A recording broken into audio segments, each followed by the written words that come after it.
today. I'll quickly introduce myself. My name is Jaap Westrik. I am based in New York City, and I'm the founder of Modern Revenue.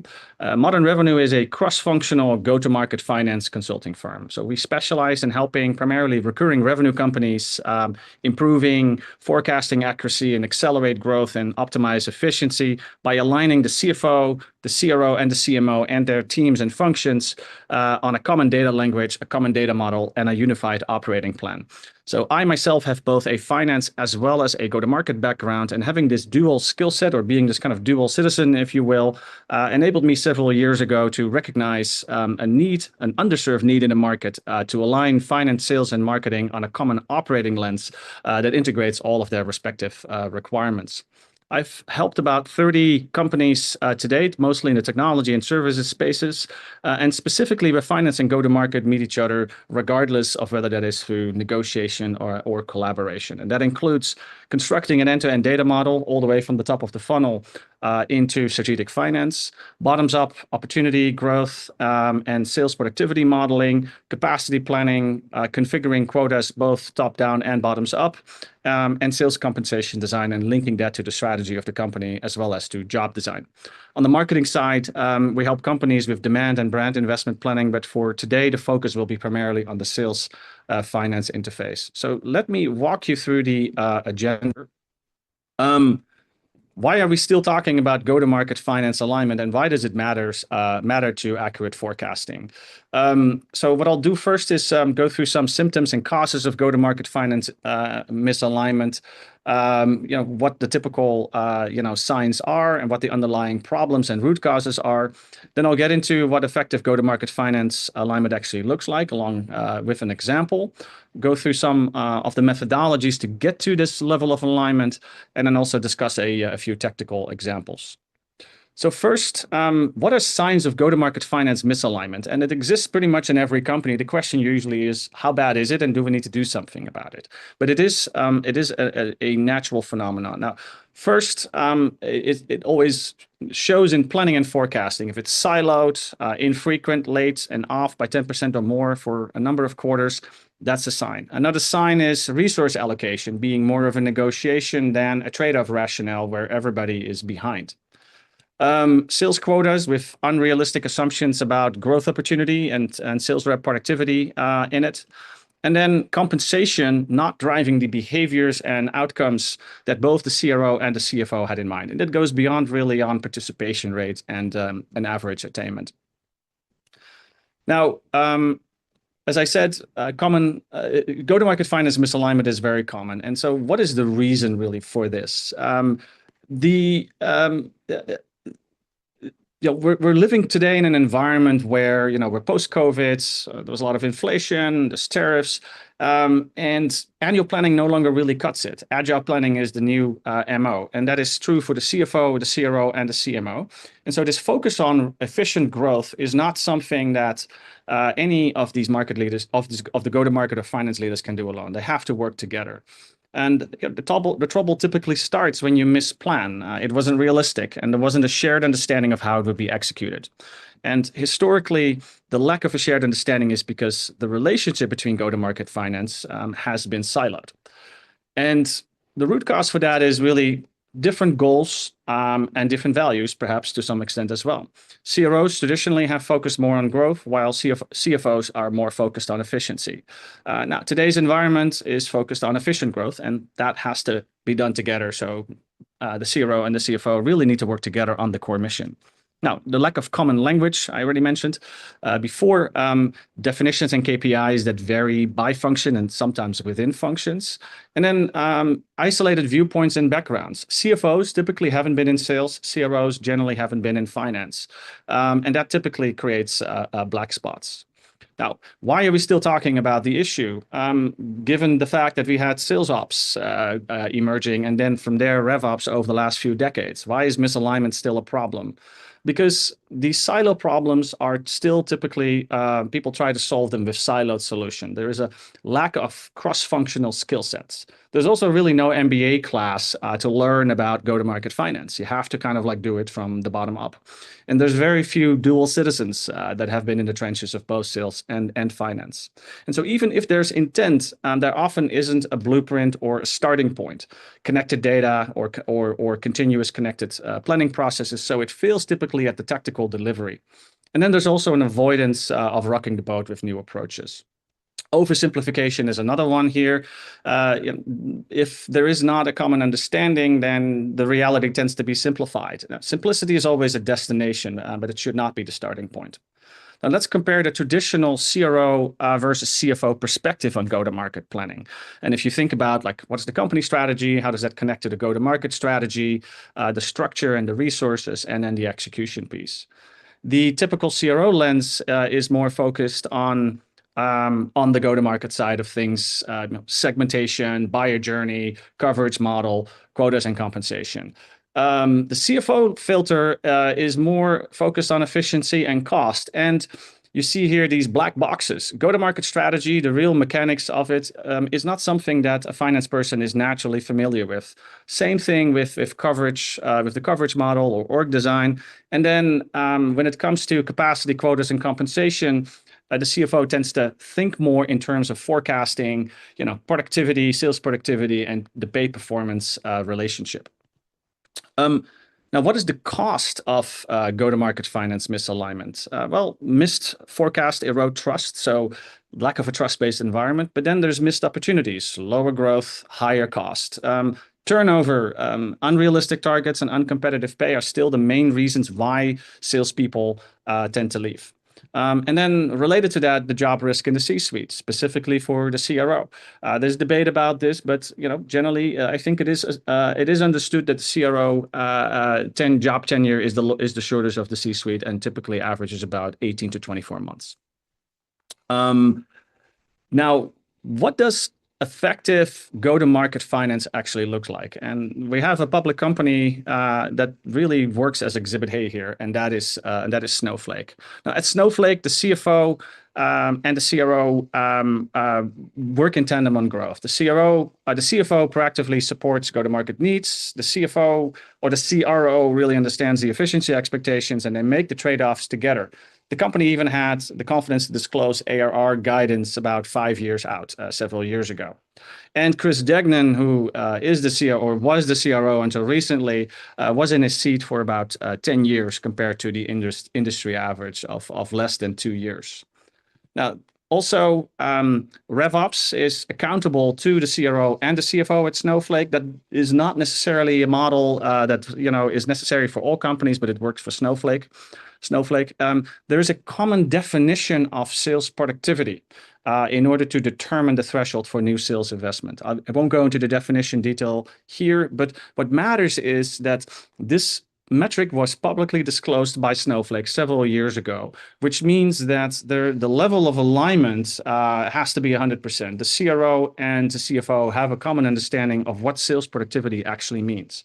And this typically doesn't start with the CRO or the CFO. It starts actually with the CEO. And when Frank Slootman was CEO of Snowflake, he even listed in his LinkedIn his name as Frank Anti-Silo Slootman. And that is kind of everything you need to know. How do you get there? But the way modern revenue helps companies get to alignment is by building an end-to-end revenue operating system. Now, on the left side here, you see the go-to-market side of the spectrum, marketing, sales, and post-sales service, and then define the different finance functions. Now, this slide or this kind of like continuum is rife with silos. Of course, historically, marketing sales has always been a silo and an area of misalignment.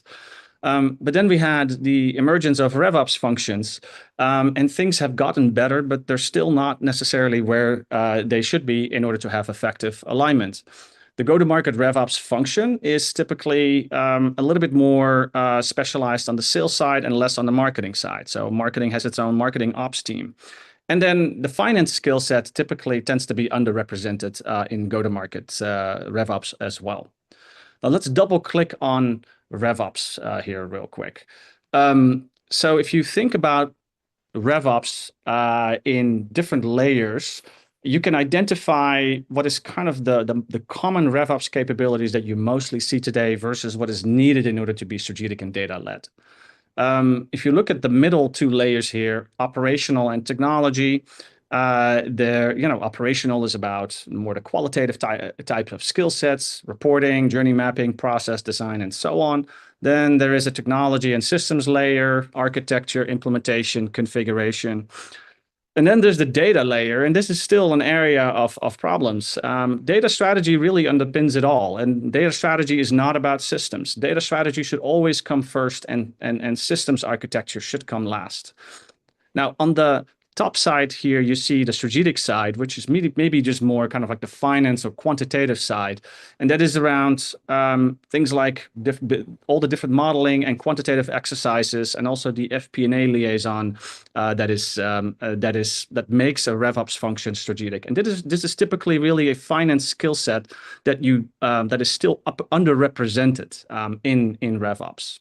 Let me here also say a quick word about AI. Companies are looking for an AI-based go-to-market solution that ties strategy, operations, systems, and data together. That will probably happen one day, but it's not going to happen anytime soon.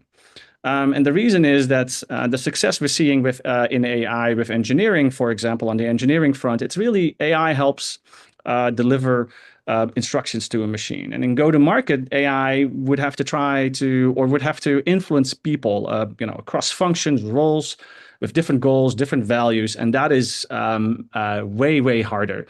And so AI is not gonna, at least not in the foreseeable future, get everybody on the same page. And so even if you have cross-functional alignment, before you can have an AI strategy, you first need a data strategy. So in my view, at least, if I really look at adoption, and the fact that cloud also took 20 years and is still ongoing in lots of legacy software companies, the go-to-market AI opportunity isn't going to solve the hardest alignment problems in the foreseeable future. Now, we just talked about RevOps. Let's talk quickly about strategic finance capabilities. Because just like RevOps lacks the finance lens, finance typically lacks the go-to-market lens. And if you think here about strategic finance, and we're going to ignore accounting and FP&A for a little bit, although strategic finance also goes into FP&A. In the go-to-market context, strategic finance goes beyond capital structure and M&A. It really is about helping drive organic growth, collaborating with go-to-markets on capital allocation, and really understanding how the sausage is made in go-to-market in order for a finance function to proactively support the needs of an evolving revenue organization. So it's about blending finance rigor with a real-world understanding of what it takes to motivate a go-to-market people organization. And that starts with planning. This is an end-to-end planning based also on an end-to-end data model blueprint, very simplified, but it kind of like works like this. It starts always with aligning on the company strategy. And when you do this matters. If you do that in October, or let's say at the beginning of the first or early in the fourth quarter, and you're a large enterprise company, it's typically too late, especially if you're trying to do anything new.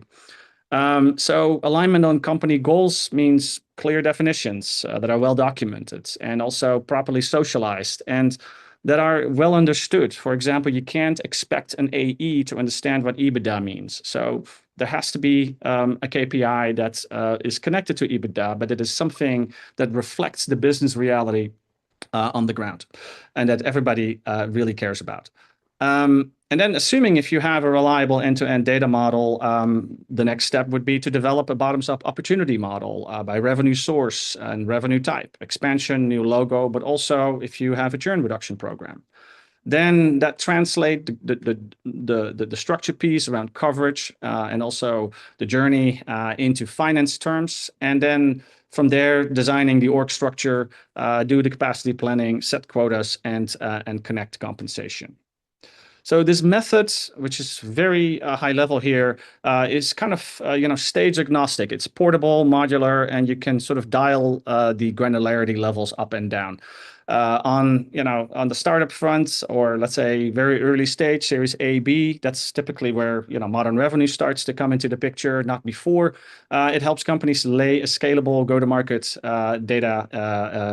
scalable go-to-market organization and data foundation.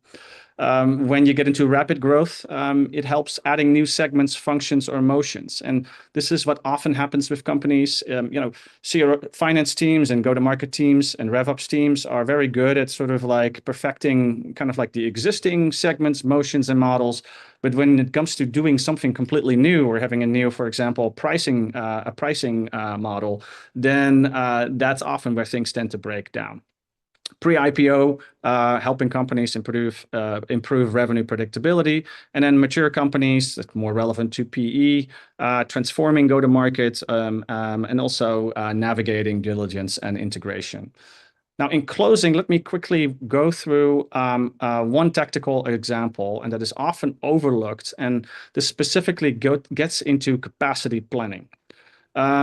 So what you see here is a hypothetical enterprise sales team with 10 AEs. And if you think about kind of like typical, industry assumptions of, let's say, about ramp and recruiting and turnover, you can say, okay, it typically takes 2 months to hire someone. It takes 6 months for an AE to ramp to 100% capacity. And the typical turnover is 25 to 30%. So here you see each of these positions. And then here you see the calendar year. And you see these boxes actually reflect the sales capacity. This is not about sales productivity. So this is not about actual like quota attainment and bookings and sales performance. This is purely about capacity. Now, there's a few things that just jump out that can be highlighted here. If you look at the bottom, you see how the team on an average basis in a given month did in terms of sales capacity, of available sales capacity. And you can see that under this specific scenario, with all these assumptions baked in and modeled in, the team was actually never during any of the months of the year at full capacity. And on average, about 70% for the entire year. And another thing to highlight here is, if you just focus on AE9, let's say in the calendar year, the month of December before this specific hypothetical calendar year starts, you decide to add a new AE position. And then in January, you start hiring. And then that takes maybe a month or 2 months. Then the new AE comes on board in March, ramps. And then if you go fast forward to December, you take the entire position, the entire AE spot. Under this scenario, it cuts the capacity actually in half. So accounting for recruiting, ramp, and turnover is actually a very common issue, and it really hurts your forecasting accuracy if you don't get this right. Now, I'm out of time. But I'm happy to connect one-on-one. These materials, by the way, will be available for download. I'm happy to connect and discuss in more detail, different the different client outcomes I've enabled or Modern Revenue has enabled over the last few years, and the types of companies we have worked with. I will hand it back to Matt over here. Thank you very much.